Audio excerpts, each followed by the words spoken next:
Hey folks, and welcome to another episode of Podcraft. This is the show that helps you to run a successful podcast. I'm Colin Gray from thepodcasthost.com, joined by Matthew as always. Matthew, how are you getting on this week? Yeah, not too bad. Thanks, Colin. How about you? Yeah, good, thanks. Yeah, not too bad. Almost Christmas, almost break time. So I have to admit, I'm looking forward to a break this year. What about you? Yeah, it's funny, my daughter's 4 now, so pre having her, it felt like I'd get to the 20th of December and then suddenly just realise it's Christmas, next week. But this year it's been the 30th of October. I'm like, well, this is it now. Get the advent calendar out, get the Baileys out, get the mince pies out. So we've often been ridiculously early, getting all the decorations up and stuff at the start of November. But this year we were a bit later, actually. So yeah, we were more realistic, more normal.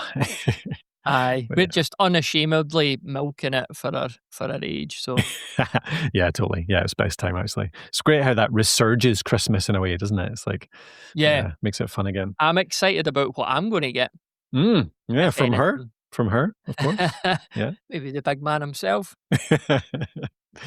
Right, what we got this week? We've got a couple of topics, don't we? We've got a couple of tips from you around interviewing skills. So you were listening to an interview, weren't you? And you learned a couple of things from that. So it'll be good to dig into that.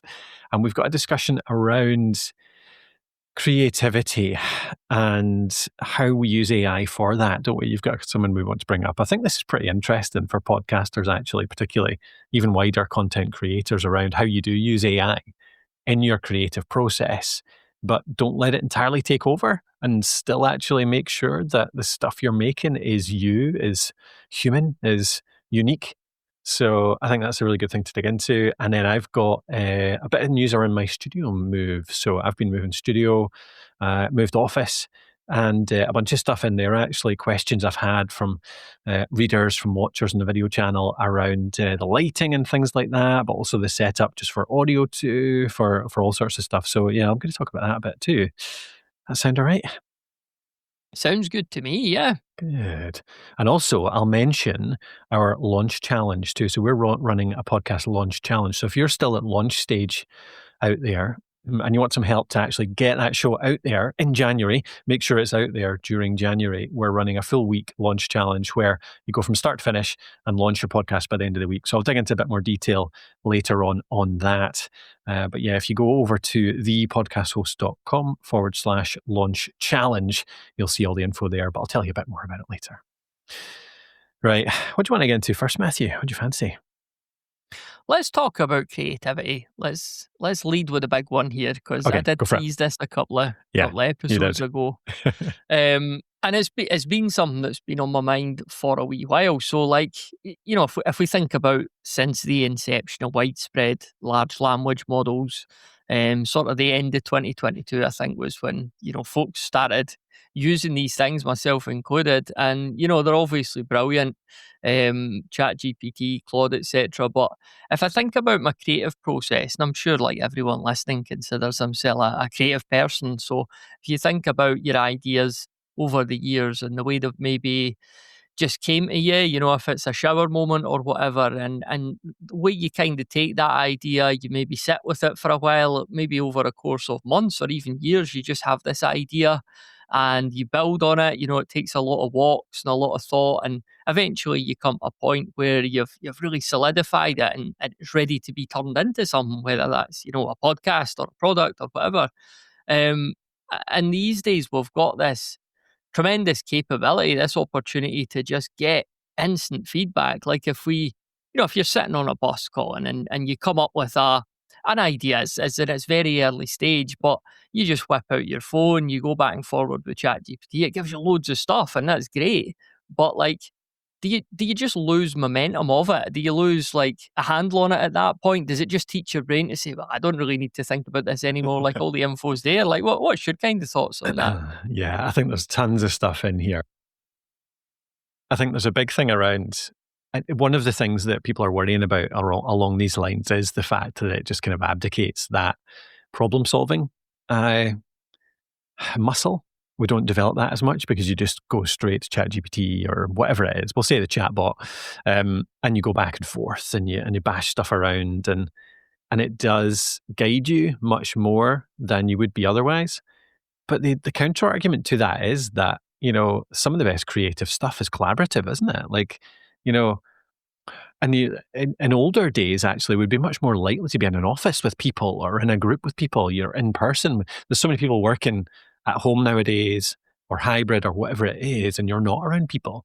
And so you've got less of that bouncing ideas around sort of opportunity. So I think there's both sides to it, isn't there? There's the balance between going to it too quickly and abdicating your own creativity and using it as a thinking partner where you're bouncing those ideas around so that it actually helps you hone the ideas you have to improve the ideas you have, to refine the ideas you have. Like, is that how do you think about, like, when you go and you use a chatbot to improve those things, like, how do you go about it? Like, what kind of methods do you use to actually figure out that idea?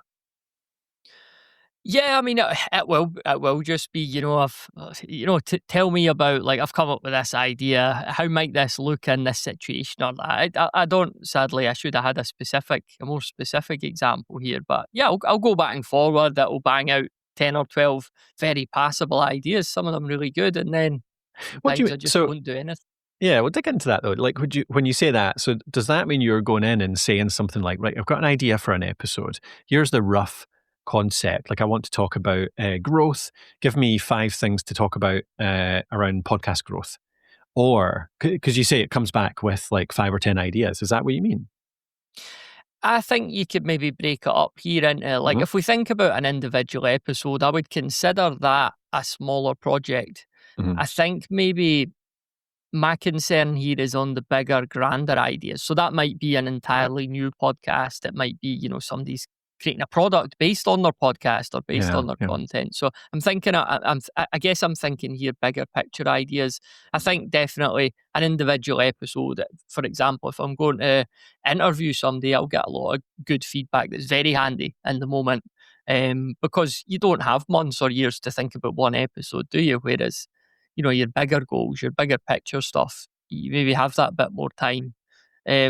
Well, first and foremost, I think you made a really good point there about, like, it's not black and white here. And I don't necessarily think the issue is AI or ChatGPT or whatever. I think the issue is maybe, and you've touched on this as well, Colin, like the speed or cadence of the feedback. Hmm. Like, i- the natural the natural pace that feedback might come at you, even in an office or that. Like, when we were working in the office together, that didn't mean if I had an idea at 9 p.m. I would speak to you immediately. Like, I might stew on that. I might drive up to work, and, like, by the time I come in and we're making the coffee, I've got more of a well-developed thing to put to you, and then Hmm. you give me feedback. So there's a bit more of a natural rhythm there, isn't there? Hmm. Whereas, like, at literally any point of the day, I could just generate, like, untold amounts of feedback and sub ideas off the back of my one idea. So Yeah, yeah. Yeah, I think there's 2 bits to it, isn't there? Like, you don't want to be using it purely to, I don't know. Do you know what I was about to say? I was about to say you don't want to be using it to generate all your ideas. And I think that's true. Not all your ideas, but I don't think there's anything wrong with actually using it to generate some ideas. Like, I mhm. don't think there's anything wrong with sitting down one day and saying, right, I'd like to plan out some articles for the next 2 months for around podcasting. I want to do a focus on growth. What do you think are the biggest topics that people are digging into around podcast growth just now? And then it'll come up with 20 ideas. And then you're the one that then, like, you can use it as generic idea generator, which you then start digging into and actually putting the unique aspect on it. So you say, right, okay, here's 20 ideas. Right, I like these 5 general ideas. Let's try and make them unique. Let's put our spin on it. Here's my frameworks. Here's how I think about this type of growth. Maybe there's one in there about growing via community. And you say, well, here's a couple of things that I did to grow in a community recently. And then the chatbot would say, right, okay, cool. That goes into this framework. Here's how we can integrate it in. And then you go back and forth. And so it's generating the generic, and then you're putting the uniqueness and the personality and the humanness into it, isn't it? But the other way around is you go with something relatively unique, and then it helps you turn it into a grander strategy that can go out there. Like, we should probably go back and talk. I'm going too far here, opening too many loops here, Matthew. But I'll just say this: we should dig into. So you talked about a specific idea.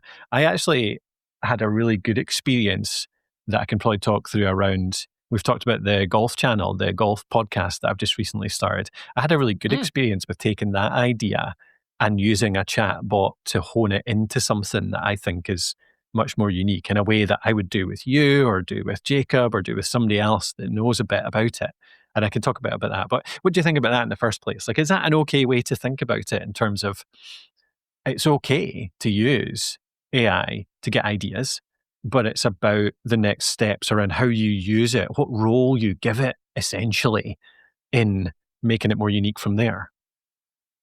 Absolutely, yeah. And again, and you just said about opening loops. There are loads of loops to open here, and there's the whole white elephant or elephant in the room about like ideas are ten a penny. It's the execution that's the main thing. Yes, Everyone's got yes, plenty of ideas, but yeah. I guess like yeah, you've pointed out some very very good, clever ways you could use this technology. But I guess like how do we ensure we're also protecting our human thinking time? Like if I think back, like a couple of examples for me, working on my audio drama, like if I had a big story arc to think through, I used to Mm, take these big, like hour and a half long walks, no headphones in. The sole purpose was just to really figure out a story, and it worked really well. It was slow, but it was very rewarding. So like, how did your, like, creative process, your thought process look pre-2022? Like, when you were working on a big idea, what sort of techniques or strategies did you put in place to give that good thought and consideration? I mean, I don't think it's changed that much. And I'd be interested to ask you this back around your walks and how that's changed. But like, I think still a lot of mine are similar on walks. Like I go out and I walk around for maybe an hour and 20 minutes for lunch every day. And I usually listen to a podcast, but I often get ideas from that. Sometimes I'll turn it off. If I find my mind churning, I'll turn it off and I'll just think about stuff and I'll pull out my phone and I'll make notes. I'll basically just have a note taking app that I'm using at the time. I've actually ended up just with Apple Notes at the moment, just back to basics. And taking notes on things and then go back and kind of try and organize it into something when I get back to the office. The difference being that I don't use AI when I'm out and about doing that kind of stuff. So that kind of thinking time still exists for me. I think the difference is maybe I bring back those notes and then I put them into a project in a chatbot often. And that helps me organize them essentially Mhm. and helps me then sort them through. And I'll give I'll give the chatbot a role. I'll say, you're a podcast growth strategist. How would you look at this idea for a podcast in terms of how you make it into something that is something that would grow really well? And then it'll come back with some ideas. And obviously, then we apply our skills, like, the stuff you and I know about how to grow. So you then add in the things, well, that's good. Yeah, but I don't think that's going to work for this one. Here's something I think will work for it as well. Let's bring that into the strategy. And it's a partner from there. But has your process changed on these walks? Like, are you pulling out ChatGPT while you're walking about and actually bouncing these ideas around rather than letting it mull for an hour or two on your walks? I have done it. Yeah. Not that much, but I have done it. And I'm definitely not taking as much of the what I call quite a wanky term, but thinking walks. I've not taken as much of them in recent years. It's just been too easy not to. I still take plenty of Mm, walks, but I'm just listening to a podcast or whatever. So yeah, mhm. I do feel I'm not working my brain as hard as I used to, and that is the primary concern here. That like how Yeah, much yeah, how much are you eroding? Like it's like muscles, isn't it? Like I know yeah, you hear this analogy a lot in podcasting, but your brain in that is essentially like keeping it fit and going to the gym. And I'm just yeah, worried that if I outsource too much of this, and I don't think I'm in a bad place with it all. It's just we're all new to this technology, and there's we're all part of a massive experiment here, aren't we? So yeah, yeah, yeah, for sure. it's about just being more deliberate, maybe, and putting things Yeah. in place. I wonder So if there's something around the role you give it. And this kind of ties into the experience I had with trying to plan out the golf channel. It's around making sure. because the chatbots are all designed, well, they're changing back and forth. They kind of change their style, but famously, like the previous version of ChatGPT, was it 4? I can't remember the exact number of versions now, but I think it might have been 4 that was famously a bit of a um, what was the word? There was a word the young folks used for it. Something Right. around like blowing smoke up your arse, basically. That's what it does. All it does Yeah. is like every time you put something in, it's like, great idea. Or, oh, wonderful. Let's build on this. And it's all like completely just like sycophantic, essentially. So it would never question you. It would never call out bad ideas. It would never critique you. It would never, say, well, what about this? Actually, I don't think that's going to work for this. So it was always just like say, blowing smoke up your arse and making you feel like you're on the right route. Whereas if you give it a role and tell it not to do that, you can make it not do that, essentially. And what I mean by that is there's probably for us creatives, maybe the best role to give it is a coach. And a coach's role is to ask questions, not to give answers. So a coach's role is generally like if you're doing traditional coaching and you do, and this is frustrated. Have you ever done traditional coaching before, Matthew, like with an actual, like really well qualified coach? Not anything in the intellectual world, no. Yeah, sorry, I don't mean like football coaching. I mean, yeah, like executive coaching or content, whatever. You did once. You had a writing coach for a little while, didn't you? But maybe that was more. You're Sorry, right, you're yeah, right. Yeah. yeah. But maybe that was more skills based because the difference is like there's skill based coaching where a person just comes along and basically dumps their skills on you. They tell you what to do because this is something they learned how to do.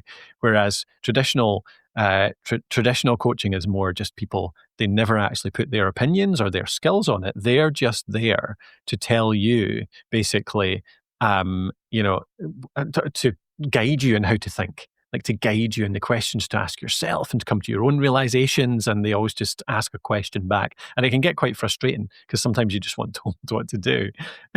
But so if you give that role to the chatbot instead, you say, right, I want you to be my coach.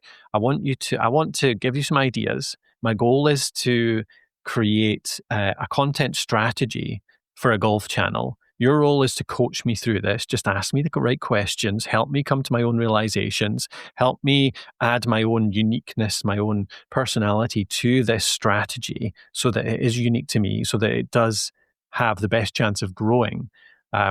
Right, let's get started. Here's my first idea. And then the AI comes back and just starts asking you questions as if it is a coach. It starts like coaching you through how to do it yourself, essentially. But that's kind of the best part of the thinking partner in many ways.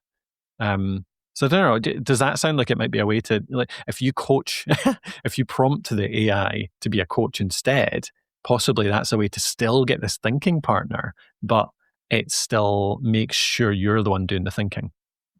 Yeah, no, I like that. I like that, and I could see how that might work. If I am working on a big idea, again, I'll use the example of maybe I'm going to create an entirely new podcast series, and I could set up this GPT coach and give it Mm, all the kind of parameters that I'm looking for, but maybe I could just get a question of the day. Like I know Monday to Friday, I'm going to be going out taking a walk, minimum a half an hour. Maybe I could just have it ask me one question per day. Like on today's walk, I really want you to figure out these first 10 episodes. And, it is something I'll then tell it, but I've only told it that after I've spent the day thinking about it. yeah, yeah, So I'm not just getting the Niagara Falls feedback or ideas yeah. coming at me that I just can't process. Yeah, So yeah, I yeah. like that. That's really cool. Yeah. Yeah, that experience I had with the golf coach at the Golf Channel one was I basically said to it, let's create a content strategy for a golf channel, podcast primarily, plus short and long form video. Um, I gave it an audience profile. I gave it a wee bit of information about topic, and I said, how can we organize this? Use our frameworks. And I actually fed in some of our frameworks. Like I fed in our path framework. I fed in a few of your frameworks for growth and stuff like that. And then it came back and said, right, okay, let's get started. And it just started asking me questions based on our framework. And it was almost like a form. So I filled in the answers to the form, the answers to the questions, and it helped me organize it. Like I think that's where the value is in it. You splurge out the contents of your brain basically in that disorganized human fashion that we do. And then as long as you give it a framework and you give it a solid role, it can organize that into something that actually becomes really useful to you, something that's actually like quite organized and quite effective. And that helps you fill in the gaps as well that you might otherwise miss as well. That's certainly how I found it. And that came out with, and it asked me some really hard questions actually after I gave it that role around uniqueness. I was like, I just wasn't unique enough. I wasn't specific enough about the audience. I wasn't finding something that was different enough from all the other channels that are out there. How to pitch it, say, when you ask somebody, Matthew, when you coach somebody about podcasting, like, why should somebody listen to your show as opposed to this other show that sounds quite similar? And it's always the hardest question. Um, Mhm. so it's like, it's hard to answer yourself, but you need to actually answer that to make it work, don't you? Yeah, and I've used I've just spoke about this on podcast before, but I've been using ChatGPT. I can't even say it. ChatGPT as a writing coach. Yep. So like for years I've used Grammarly, and I've always considered my writing, not always, but I've been doing it a long time. I consider myself a decent, passable writer. And my issue with Grammarly over the years was that it would just tell you, like, I could fix this for you, and you clicked it and it just fixed your sentence. And over time, you notice patterns and stuff and you learn from it. But I've got this chat in Chat GPT where I just said to it, like, you're my writing coach, and what I'm going to do, I'm going to sometimes copy in like a paragraph here or there. I don't want you to rewrite it for me. I want you to tell me. And I pointed out specific things like, where am I padding this out? Where am I not getting to the point? What filler words am I using? Where's a clunky sentence? So don't rewrite it. Just tell me what's wrong with it. And that way I'm fixing it myself. I'm not outsourcing that writing muscle. Yeah. And I'm still improving, I'd like to think. Whereas you could just copy an entire article, a first draft into ChatGPT, and you could tell it to rewrite it for you, and it would probably do a decent job with the right prompts. So I wouldn't want to go down that route, because what are you then? Just a conduit. Yeah. And this might be naive, but I do believe that is the secret sauce that people resonate with. There's often there's publications, there's news outlets, there's papers, magazines, blogs, there's video channels, podcasts that people resonate with, the ones that take off. And it's not always that obvious why, you know, it's often a really kind of complex mix of personality, of targeting, of content, of topic, all that kind of stuff. And a lot of it, I think, as well, is that skill, that human skill behind it. And I know that AI can emulate a lot of that really effectively, but I think there's still that kind of secret mix in the background that makes the difference for the top like 5% or whatever it is. So yeah, I think that skill is well worth maintaining.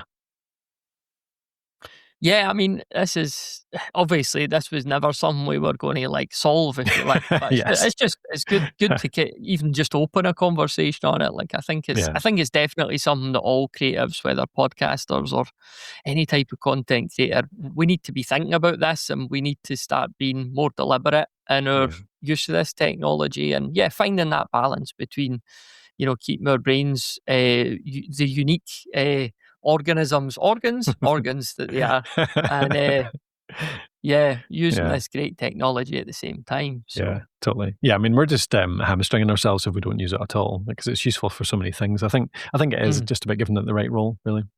Yeah, or a big part of it, at least. Yes. Okay. Cool. Right. Let's jump to, in fact, I want to talk about the Lodge Challenge just quickly first, just take a couple of minutes, but hopefully it'll be useful, really help out a bunch of our users out there, our listeners, our podcast users, our podcast listeners out there.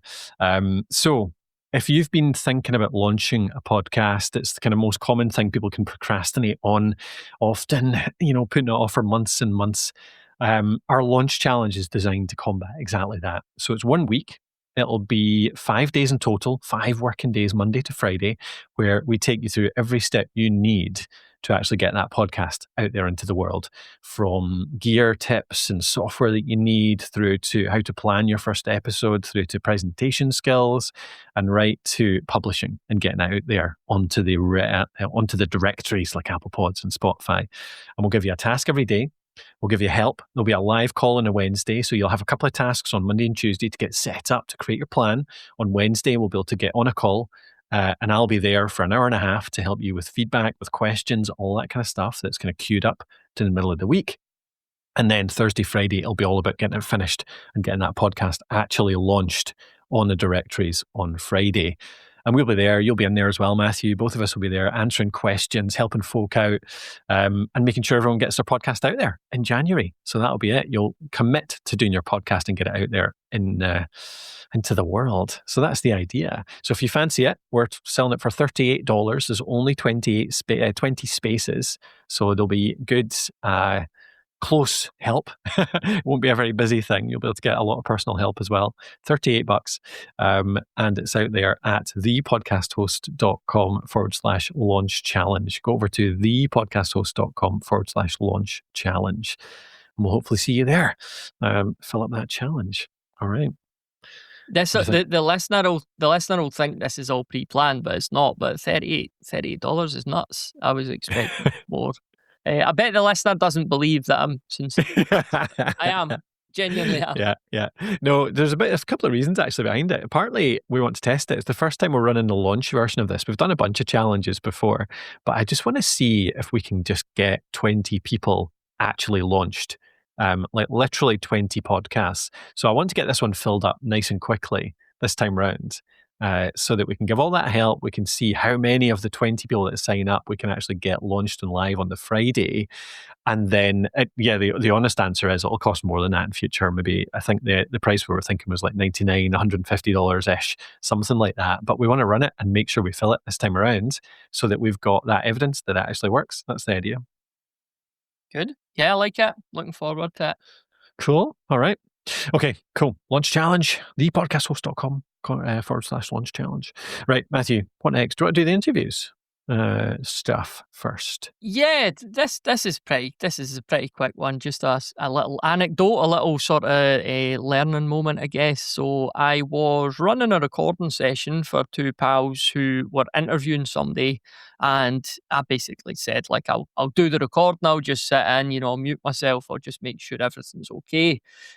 So my two pals, they aren't podcasters, and they're both like really well-spoken guys and confident guys, but they were saying beforehand, like if the two of us are interviewing this one person, like how do you do that? It was a really good question. They were saying, like, how do we avoid just stepping over each other and like losing coherence and stuff? Like, how do you plan something like this? So I was saying firstly, like, it's great that you're thinking about it like that, because a lot of folk would just dive in and, realize quickly that they were doing all these things that they want to avoid. So I was saying, like, there's a couple of approaches here, but the one I recommended was for one of them to kind of basically take the lead and just, have 15-20 minutes. I called it kind of chunking it. So, like, one of them would do the first 20 minutes. The other guy would just sit back and, take notes if he wanted. And then after 15-20 minutes of back and forth between one of the co-hosts and the interviewee, the other co-host, he could bring his co-host in, with a question and then kind of hand it over to him and then let him have like 15-20 minutes. So I figured, like, I'm not saying that this is the right way to do this sort of thing, but I reckon if the two of you are quite new, I think it's an approach that could work quite well. You kind of, you're kind of swapping in and out. It's almost like a tag team approach. Because I think, Colin, we've been doing this a long time. Even if we interviewed somebody, we'd still have to give it some thought so that, I wasn't diving in with a question just as you'd ask one and vice versa. So it's certainly something to think about for the listener. Any kind of experience on that front yourself? Yeah, for sure. I think the most important thing is a bit of planning. Yeah. So it's figuring out how you're going to swap back and forth, like, rather than just jumping in. So yeah, either you have a script in front of you, which has bullet point questions, and you literally have initials. We've done this before, whereby we'll have like 2 or 3 questions that have your initials in front of them, then one question that has my initials in front of them. And so we'll know when a question ties up. You'll say, you're in task at the moment, Colin, or do you want to jump in, Colin? Or I just know that when that ties up, like when that answer ties up from the guest, that I'm the one that jumps in after that. And so you don't jump in as well. And then we step on top of each other. And you plan that too. You're like, what we're going to do? Do you want to pass it over? Or shall I just jump in at the end of the question and make sure you know like who's got priority essentially? Um, Mhm. so you can script out that way, I think. The other way I've seen people do it in radio studios is hand signals. So like having actually a decent set of hand signals. This only really works if you can do it. If you're in person, it helps. Were you in person for that one, Matthew? Was it three in the same place? No, no, it was online. That was online. It Yeah. was a remote call, yeah. Yeah. But the in-person ones, like there can be silly things like, lift up your notes or something like that. And that's a signal to the other person that you want to ask the next question or, just put your, what was the old drinking games, like put your thumb on the table or something like that. Or, something Yeah. that's visual, but is not, because if you're filming, I mean, if you're not filming it, if you're not using the video, you can do whatever you like. You can actually put your Mhm. hand up, one finger in the air or something like that. And that means you want to ask next. That's what they used to do in radio. It was actually like quite visual hand signals. But Yeah. on video like we're on just now, maybe it's something like, I don't know, you could do a little wave, or if it's actually going to use the video, maybe it is something a bit more subtle where you do put something up in front of you. That's not quite so obvious. Like you hold up a pen as if you're just holding it, but that's actually a signal to your co-host. Like there's silly little things that you can do that make it more obvious.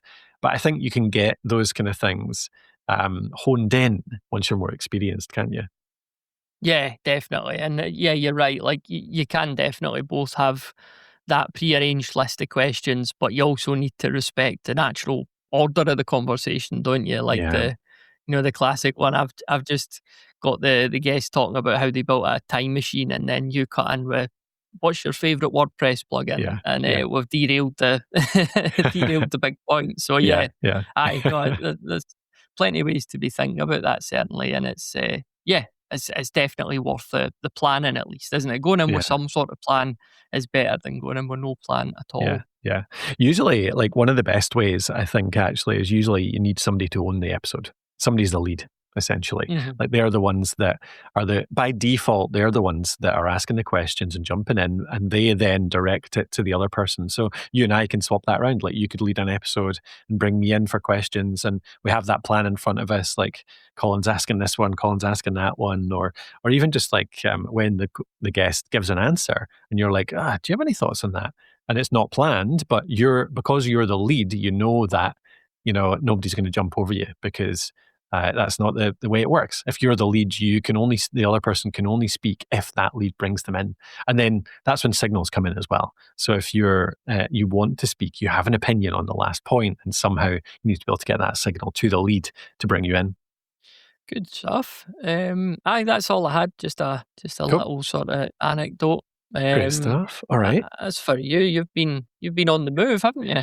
Yeah. Eh, Yeah, so I gave up my studio in town a few weeks back for a few different reasons. I actually thought I kind of wanted to move anyway because it was quite noisy in the place. It was a very busy building, and it was just causing a bit too much issues.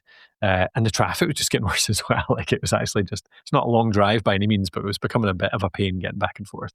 And so, for a few reasons, I decided to move and build a studio in my house at home. And so it's been there's been a mix of good fun and really interesting parts, and also just sheer slog as well, obviously. Just packing stuff up and moving it. And Matthew, like, as a rough estimate, how many microphones do you reckon there were between both my home office and the one in town? How many microphones? 30? It was something like that. It was in 20 somethings. Yeah, it's ridiculous. Got so many boxes. Mhm. Like it turned out I had like three SM58s in boxes in one of the Yeah. cupboards, and I had two or three Rode Procasters. Like we've been lucky. Like we've been in a privileged enough position that people have sent us loads of review gear over the years, haven't we, Matthew? Like you must have a bunch of stuff lying about too. Totally, yeah, and I did just move as well, and I was going to say I empathise. That's way over the top. Yeah, I understand. Is what I should be saying. Yeah. Yeah, I had like just masses of XLR cable, and the one thing I weirdly accumulated is those crappy old metallic boom arms, the like 15 quid ones that fall Yes. apart. Yeah, I've yeah. just got like about 40 of those, so I don't know. I don't know how that's happened. I currently have 4 of those stacked up against the wall right behind me. Yeah, and 1 on my desk, obviously holding my actual mic. So yeah, too many. And cables. Like part of the reason for me getting an office in the first place, the Dundee office that we moved into, was because I was just getting too much hassle. Not hassle. That's too unkind a word, but too many hints that there were far too many cables lying around my house from my wonderful, ever patient wife. So it was to get all of those cables out of the house, and they've now come back into the house, so I'm having to hide them pretty effectively. But yeah, it's been good fun. There's a few things that so I've shifted my audio gear. I've changed the arrangement of my rooms to make it easier to record stuff. And I've got some tips on lighting, because that's the part people often ask me about. So if you're recording video calls, how do you make them look a bit better? And I often get comments about that because I've spent a bit of time on making sure that looks good. What do you fancy, Matthew? Do you want to guide me through it? Yeah, of course. Yeah. So desk, I see in your notes you're talking about a desk. So have you gone fancy with what you're sitting all on? Well, do you know, so the old office, I had 2 angles. So this is around video podcasting. So I had one setup where I'm using a good camera. So I've got a Canon M50. It's an older mirrorless camera. I say older. It's only like maybe 5, 6, 7 years old, and they still sell it now. Like, it's still the current edition. It's a great mirrorless camera, good value. The Mark II has got clean HDMI output, so essentially that means you can plug it in through an HDMI cable through I think it's called the Camlink 4K, and that lets you use it as a webcam. So that's what I use as my webcam all the time. And so that makes one of the biggest difference, actually. It's about 500-600 quid for that camera. And that, combined with some lighting, puts that kind of like blurry background that makes a visual look really good. So I've got that plugged in to the computer as my webcam. So that's my kind of straight on view. And then I've got a nice background that I've built behind. I can talk about the lights and stuff on that in a minute. But I quite like having another angle to mix up the video as well, so that when I'm doing more YouTube videos or education, that kind of stuff, or even some calls, I can move over there if I want to using the webcam and have a different angle. And in the old office, it was completely separate. I had just a corner of the room I'd built with a black background. And I just have to move the camera, and it was a bit of a pain. But in the new room, it's a bit smaller. And the idea was that I've now got my desks in an L shape. So I've got one desk facing the window with a straight angle back. That's my webcam setup, my normal working setup.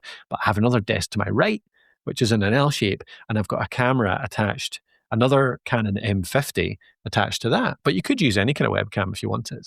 And it means that I can basically just turn my seat. My laptop is on that desk anyway. My monitor is on the main desk. And it means that I've got this other angle that I can film that's hits the corner of the room, has a bit more kind of interest in the background, but equally that desk is a bit clearer, no keyboard and stuff like that, where I can actually angle the camera down and do some gear setups as well. So I can do like some overhead on the gear with the camera. So I love having this little setup where I can now like flip between the two quite easily. And I'm just kind of scheming at the moment around how to actually link up both cameras to a switcher. I think I'm considering getting, the Rodecaster Video, where you can actually bring in a couple of cameras into that. I'm considering getting that so that I can actually switch to the other one as my webcam as well, really nicely and easily. So yeah, that's the idea. Just to actually giving myself a couple of angles for both webcam and just for filming more short clips and YouTube type stuff. Yeah, it sounds like there's a lot going into that. So I'm assuming lighting, you just buy a wee light and switch it on. Is that all you That's need it. to do Just to your light normal all lamp, this? bedside lamp. Yeah. Yeah. There's not that much more to it than people. It's not that complicated to do it well. Basically, you just need a couple of decent panel lights in the first place. So I've got the newer ones. We've used a lot of newer gear over the years, haven't we, Matthew? Yeah. And older gear. Yeah, exactly. Very good. Boom, boom. Spell NEWEER, LED panel lights. So I'll put a link in the show notes for that. I'll put a link in the show notes for all the gear I'm mentioning here. So the newer LED panel lights are just flat panel lights. It's just a square with LEDs on it. And plain, they're a bit harsh, but you get these softbox attachments for like 15 quid on Amazon. I'll put a link to that in the show notes as well. And you put that on, and that's what creates the nice soft light. So I've got one with the softbox, and I've got one with a grid attachment. So it's a bit more directional. So it means that I can have one side of the face and the studio lit up quite softly and regularly, whereas the other side's a bit more directional. So there's a bit more shadow on that side. So it just creates a bit of contrast. So that does part of it. And then for the background, so that lights me essentially. So that's like for the face, for me, for the mic, for the foreground. And then for the background, I've just bought a bunch of like random stuff, to be honest, and put it all on my shelves. So what I've gone with is I've got a couple of Philips Hue ones. These are a bit expensive, but they're the ones that get you the nice colors. So this is what adds the purple and the pinks and stuff to my background. So I've got the Philips Hue strip lights, which are really good. They are kind of these little bar lights that you can sit on a shelf, create a nice little gradient. And then the Philips Hue Go light is a round one that creates a nice gradient too, and that can be put anywhere, like inside a shelf, or they're really easy to move around. So they're great for the colors. And then I've just got one big lamp behind me, like a normal, total bog standard basic lamp. And I've got some IKEA strip LED lights as well. So they're the big long ones, like it's a big strip that's maybe 1.5 meters long, and they kind of light up my shelves as well. So yeah, that's what they look like. And that's the parts that I use. Again, all of the links in the show notes if you want to go for it. But that's kind of, I think all in, the newer lights are maybe 100, 120 quid. Add on another 40 for the softbox, or maybe 140, 150 total for them. Then the Hue lights are probably about 100 between them. But you could get cheaper versions of those if you wanted to. The Hue lights do work really nicely though. And then the IKEA lights are maybe £20 each. So you're probably talking, you could do it lower budget, but for that full setup I've got is around 200, maybe 250-ish. And then, of course, you'll need to start a Patreon to cover your monthly electricity bill now. Exactly. Well, I've got it set up so that I can turn it off very easily with my Alexa. So, yeah, they go on and off all the time, so I don't have to pay for it, especially now I'm at home. So is that you now set up? Is there anything else to be done? I think there's a few things that I want to do is still like figure out how to get both cameras running so that I can have both angles recording really easily. And also swap them around a bit as well. I'm thinking about how to make it simpler. Right now, I've got this nest of cables behind my desk and two tripods behind my desk as well that are just a pain in the arse. So I'm going to try and figure out like boom arms and stuff, but for cameras, to actually put my what do you call it again, Elgato prompter and the camera just on one arm attached to the desk, and the same for the other one too. So yeah, that's the last bit, and how to connect it up. Maybe get a Rode video caster thingy-majig, but honestly they're quite expensive, so I'm not sure. I'll see. Might not be worth it. Good stuff. It's been nice to hear the update, and coincidentally, like I've just started outlining our big video podcasting guide for 2026. So I'll cool. get your input on that too. It'd be great to get all these things that you're using moved into that as well. Yeah, definitely. Yep, cool. All right, perfect. You had one thing to recommend as well at the end, didn't you? Yeah, it was just an article I wanted to point the listener towards if they've not seen it already. Lindsay had put out a great piece last week. It was called 7 Ways to Make Your Podcast Irresistibly Human in an AI Age. So some of these tips draw from previous podcast episodes, the voice note from a friend approach that we had with Becky, the walk casting that we did with Neil. Those were 2 brilliant episodes, but she gets into other stuff as well. There's some around presenting data, around storytelling and perspective. So I think this is a really good piece, relevant to everyone listening. So I will put a link to that in the show notes, and please give it a wee look. You'll definitely get the benefits from it. Great. All right. Good stuff. Yeah, it's a good article. Loads of stuff in there. It's really useful. Right. Launch challenge as well. Before we finish up, please do join us. If you're at launch stage, if you want to get your show out there into the world during January, come and join us for that week. It's over at thepodcasthost.com/launch challenge. Just $38 to come and join us for the week and get that show out to the world. We'd love to help you with it. Otherwise, thank you very much for listening. We'll talk to you next time on Podcraft. We'll probably take a couple of weeks off. Are we going to do a Christmas episode, Matthew? We're going to try, aren't We're we? going to try, yeah. So let's get Let's one out say over let's say Christmas. yes. Let's say yes, and then that means we have to actually do it. Damn it. Okay, cool. Listen then for that in a week or two. Well, it'll just be a week. We'll get it out over the Christmas period, and then we'll see you again after the New Year after that. All right. Thanks for listening. We'll talk to you soon.